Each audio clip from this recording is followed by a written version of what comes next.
Réinventer l'éducation. Learning World, en association avec WISE, une initiative de Qatar Foundation. De nombreux parents sont confrontés à la décision d'envoyer leurs enfants en internat. Et une fois installés, tous les élèves ne sont pas forcément à l'aise. Nous en apprenons plus dans ces reportages. Nous prenons d'abord la direction de la Suisse pour y découvrir la vie des étudiants d'un pensionnat international privé select et réputé pour former des élites. Jetons un coup d'œil. L'Aiglon College n'est pas une école comme les autres. Ici, les étudiants âgés de 9 à 18 ans sont originaires de 60 pays différents. Cet internat international est l'une des écoles les plus chères du monde, comptée jusqu'à 80 000 € par an. Ainsi, les parents attendent beaucoup de cet établissement. Les effectifs y sont limités, 10 élèves maximum par classe. Souvent, les cours sont dispensés dehors, comme cette classe de biologie. L'avantage ici, c'est que nous sommes en pleine campagne, dans les Alpes.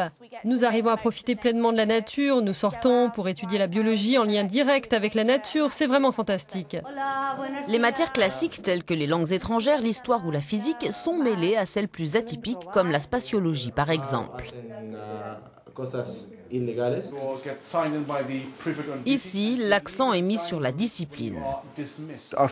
On m'a rapporté, et j'ai vu un certain nombre d'entre vous, sans l'uniforme scolaire réglementaire. L'uniforme scolaire, ce sont une chemise et une veste. Quel que soit le temps qu'il fait, c'est ce qu'on attend de vous. Les étudiants ont aussi leurs propres représentants appelés préfets, comme Talal, originaire d'Arabie Saoudite. Son statut de préfet lui confère quelques avantages comme une chambre individuelle. Son rôle est de tout vérifier, des devoirs des élèves à leur brossage de dents.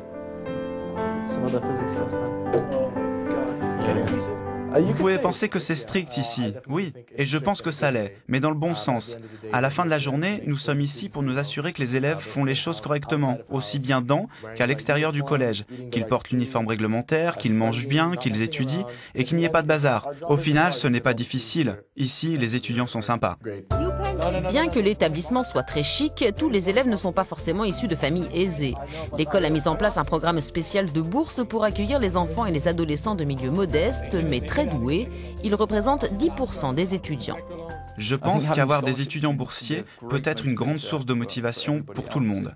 Cela contribue à élever le niveau. Ces élèves deviennent souvent des étudiants moteurs. Être inscrit à l'Aiglon College, c'est aussi bénéficier d'un large éventail d'activités extrascolaires, canoë, escalade et ski entre autres. Il existe aussi, comme dans d'autres internats, des ateliers de peinture, de musique et de théâtre. De nombreuses activités sportives sont aussi proposées. L'Aiglon College met l'accent sur une approche holistique, le corps et l'esprit. Ils sont motivés, ils veulent réussir, mais pas seulement financièrement, aussi en termes de bonheur et dans ce qu'ils sont capables d'apporter à la société.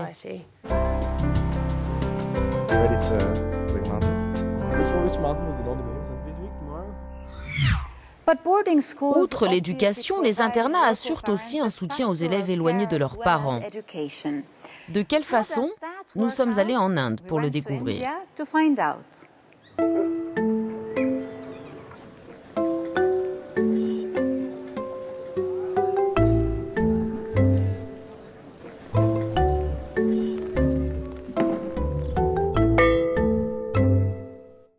Je m'appelle Karen Madan et j'ai 13 ans. Pour les enfants comme Karen, aller à l'école n'est pas toujours simple. Dans certains pays comme l'Inde, de nombreuses familles vivent dans des régions isolées. L'internat est donc la seule solution pour les parents. Karen fréquente l'école Bishop Cotton à Shimla. Il s'agit de l'un des établissements pour garçons les plus anciens d'Asie. Je me lève à 5h30. À peine réveillé, je fais mon lit, c'est obligatoire.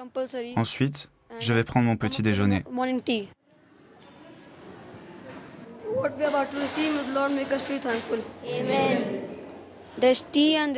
Il y a du thé et 2 biscuits.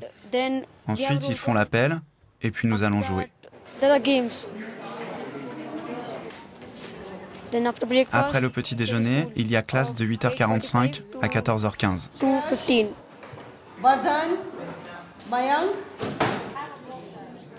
Pendant 2 ou 3 mois, je me suis senti seul. Mais je me suis fait des copains. J'ai des amis ici. Ils sont ma famille. Quand je suis nostalgique ou que j'ai le mal du pays, je leur parle et je me sens mieux. Pour la plupart, leur maison leur manque. Alors nous essayons de les réconforter en leur disant que nous sommes comme leur mère et qu'ils ne sont pas seuls. Nous essayons de résoudre tous les problèmes et pas seulement ceux liés aux études.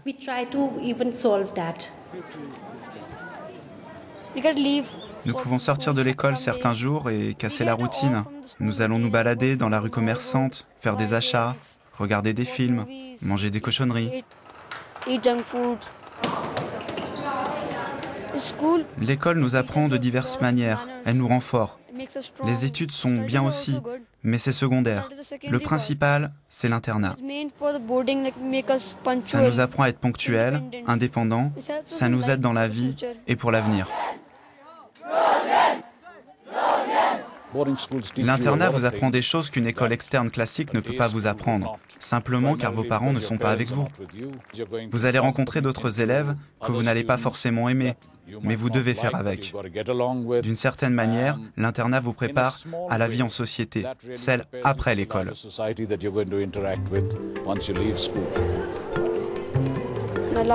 Ma dernière pensée de la journée va à ma famille, au jour qui vient de passer et à celui qui va arriver.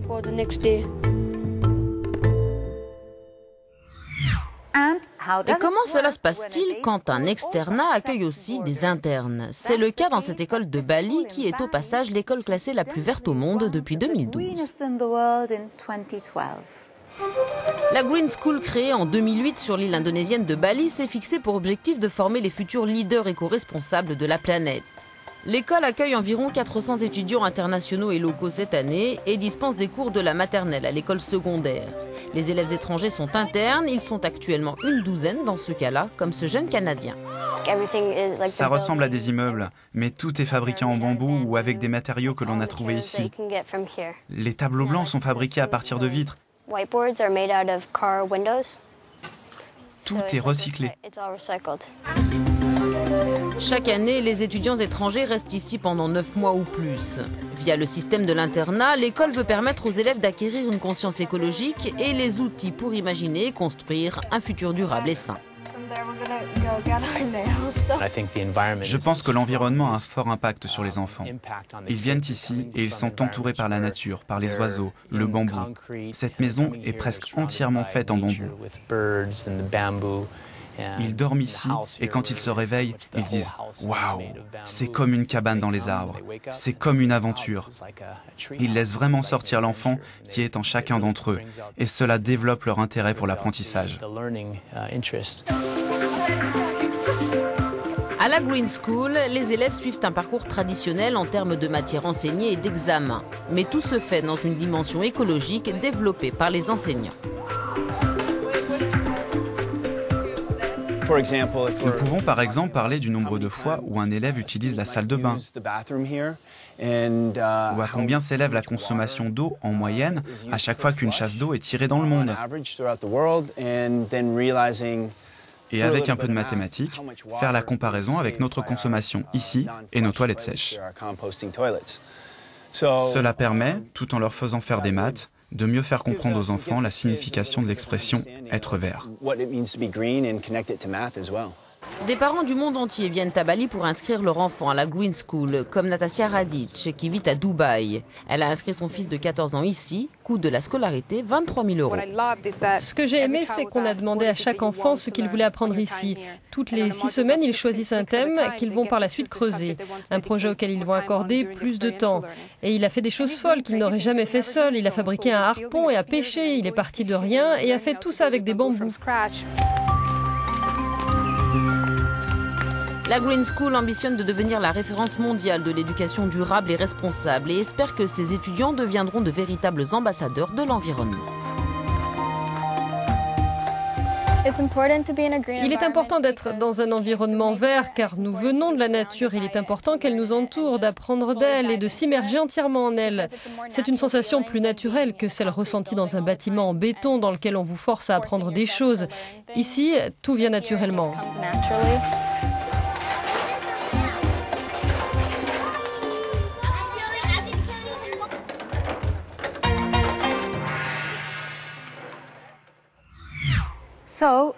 C'est à vous maintenant. Quelles sont vos expériences en matière d'internat? Partagez-les avec nous via nos pages des réseaux sociaux. Nous aimons avoir de vos nouvelles. À bientôt. Learning World, en association avec WISE, une initiative de Qatar Foundation.